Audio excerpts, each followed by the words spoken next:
మీ business ఏదైనా మీ ఊర్లో promotion చేయాలంటే అది సుమన్ టీవీతోనే సాధ్యం. ఇప్పుడే సంప్రదించండి.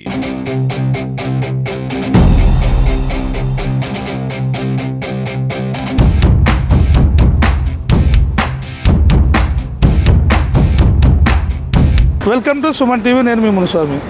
ఈ నెల 6వ తేదీన ఎమ్మిగనూరు మండలం కలగొట్ల గ్రామంలో పట్టాదారు పాస్ పుస్తకాలు పంపిణీ చేయడానికి మన రాష్ట్ర ముఖ్యమంత్రి నారా చంద్రబాబు నాయుడు గారు చేస్తున్నారు.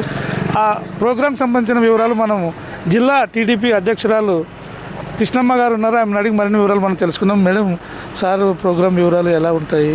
ముఖ్యమంత్రి గౌరవనీయులు శ్రీ నారా చంద్రబాబు నాయుడు గారు 6వ తారీఖున ఇక్కడికి ఎమ్మిగనూరుకి రావడం జరుగుతుంది.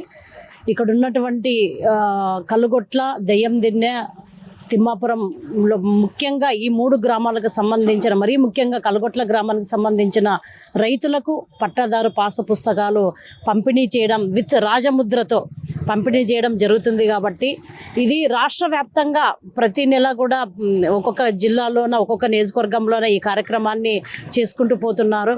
ఎందుకంటే గతం మనం చూసాం, జగన్మోహన్ రెడ్డి గారు ఏ విధంగా అన్ని వ్యవస్థల్ని భ్రష్టు పట్టించారనేది కళ్ళారా చూసాం. దాని తర్వాత మనం రీకన్స్ట్రక్షన్స్, మన రాష్ట్రాన్ని మరి రీడెవలప్మెంట్, రీకన్స్ట్రక్షన్స్ చేసే దిశగా ఈరోజు ముఖ్యమంత్రి గౌరవనీయులు నారా చంద్రబాబు నాయుడు గారు అడుగులు వేస్తున్నారు. ఎందుకంటే ఆంధ్రప్రదేశ్ ప్రజలు విఘ్నులు. మేము ఒక సైకో చేతిలోన రాష్ట్రాన్ని పెట్టి చాలా నష్టపోయాము. అట్లాంటి పరిపాలన మాకు వద్దని చెప్పి ఈరోజు విజనున్న నాయకుడు చంద్రబాబు నాయుడు గారిని ఎన్నుకోవడం జరిగింది. 164 సీట్లతో ఈరోజు కనీ విని ఎరగని రీతిలో ఈరోజు మాకు అధికారం రావడం, దాంట్లో భాగంగానే రైతులకు మన ఆస్తులు, మన తాత ముత్తాతలు సంపాదించిన ఆస్తులు బుక్ పైన ఆయన ఫోటో ఏంది అనేది ప్రతి ఒక్కరు కూడా బాధపడ్డారు. రైతులు అన్నంగా, ఇంకెవరైనా, ఈవెన్ ఆ రాళ్ల పైన కూడా ఆయన ఫోటోలు లేకుండా లేదు. కాబట్టి జగన్మోహన్ రెడ్డి ఒక సైకో పరిపాలనలోన ల్యాండ్ టైటిల్ యాక్ట్ నిజంగా అదిగిన వచ్చింటే, మళ్ళీ జగన్మోహన్ రెడ్డి గారు ముఖ్యమంత్రి అయ్యింటే రాష్ట్రాన్ని ఖచ్చితంగా ఆయన వేరే వాళ్లకు అమ్మేసే విధంగా ఉండింది. అధ్యక్షులైన తర్వాత మొదటిసారి సీఎం గారు వస్తున్నారు. మీరు ఎలా? చాలా చాలా సంతోషంగా ఉంది. ఎందుకంటే రేపే నా ప్రమాణ స్వీకారము 5వ తారీఖున. వెంటనే చంద్రబాబు నాయుడు గారు పర్యటన కూడా ఉంది. 2 100% బ్యాలెన్స్ చేసుకుంటాము. రేపు ప్రమాణ స్వీకారం కూడా పెద్ద ఎత్తున దాదాపుగా 5,000 మందికి పైగా వస్తున్నారు.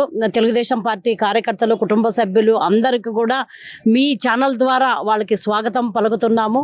అదేవిధంగా మంత్రివర్యులు, గౌరవనీయులు, అదేవిధంగా ఎమ్మెల్యేలు, ఎమ్మెల్సీలు, ఇన్ఛార్జీలు అందరూ వస్తున్నారు. మరీ ముఖ్యంగా తెలుగుదేశం పార్టీ కార్యకర్తలు, నాయకులు, కుటుంబ సభ్యులు, బాలకృష్ణ అభిమానులు, సీనియర్ జూనియర్ ఎన్టీఆర్ అభిమానులు అందరూ ఈ ప్రోగ్రాంకి తరలి వచ్చి సక్సెస్ చేయవలసిందిగా వాళ్ళని కోరుకుంటున్నాను. మీరు చెప్పండి, చాలా పెద్ద బాధ్యత, అధ్యక్ష బాధ్యత, చాలా సవాళ్ళు ఉన్నాయి. మీరు అన్నిటినీ ఎదుర్కొని ఎలా డెవలప్ చేస్తారు పార్టీని? తప్పకుండా కర్నూలు అంటేనే రాయలసీమలో ఒక ప్రత్యేక స్థానం ఉంది. ఈ కర్నూలు పార్లమెంటు అంటే జిల్లా అధ్యక్షులుగా చాలామంది మహానుభావులు, మహోన్నత వ్యక్తులు ఈ పీఠం పైన కూర్చొని వాళ్ళు తెలుగుదేశం పార్టీని చాలా బాగా డెవలప్ చేశారు.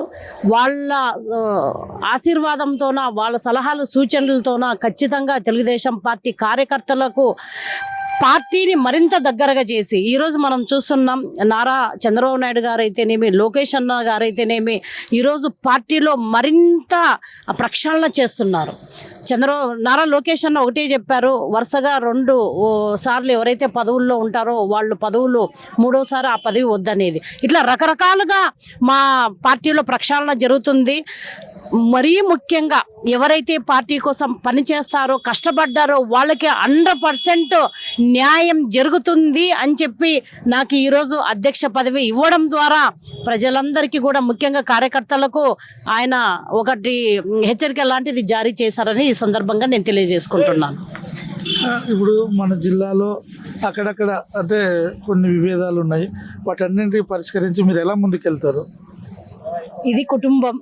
మనం ఇంట్లో మన చిన్న కుటుంబంలోనే కలహాలు ఉంటాయి, మనస్పర్ధలు ఉంటాయి. బట్ ఇది తెలుగుదేశం పార్టీ అనేది చాలా చాలా పెద్ద కుటుంబం. దీంట్లో చిన్న చిన్న అంతర్గత విభేదాలు ఉన్నా ఖచ్చితంగా అందరితో సమన్వయం చేసుకుంటూ జిల్లాలోన అందరూ ఉన్నారు, మంత్రివర్యులు ఉన్నారు, అదేవిధంగా ఎమ్మెల్యేలు, ఇన్ఛార్జీలు, ముఖ్య నాయకులు, తెలుగుదేశం పార్టీ కార్యకర్తలు, వీళ్ళందరినీ కూడా సమన్వయం చేసుకొని వాళ్ళ సలహాలు సూచనలు తీసుకొని పార్టీని మరింత డెవలప్ చేసే విధంగా భవిష్యత్తులోన ఎప్పుడు ఎన్నికలు జరిగినా 7 అసెంబ్లీ నియోజకవర్గాల్లో ఒక పార్లమెంటు నియోజకవర్గాన్ని మేము కైవసం చేసే విధంగా కార్యకర్తల్ని మరింతగా బలోపేతం చేసే విధంగా నా ప్రయత్నం నేను చేస్తాను. మీరు ఆదోని బిడ్డగా ఆదోని జనం అంతా ఆదోని జిల్లా కావాలని డిమాండ్ చేస్తున్నారు. యాక్చువల్గా మీ స్టాండ్ ఏమైతే ఆ విషయం ఆదోని జిల్లా విషయంలో? తప్పకుండా ఒక ఆదోని నివాసిగా 100% జిల్లా కావాలనే కోరుకుంటాం. బట్ పార్టీ ఇక్కడ ఇంపార్టెంట్. మా అధినేత ఏదైతే దిశానిర్దేశం చేస్తారో దాన్ని తూచా తప్పకుండా మేము అమలు చేస్తాం. మరీ ముఖ్యంగా మేము ఆల్రెడీ ఈ విషయం ముఖ్యమంత్రి వర్యుల దృష్టికి తీసుకెళ్ళాం. ఆయన ఏమన్నారంటే జేఏసీ కూడా మాతో పాటు వచ్చారు.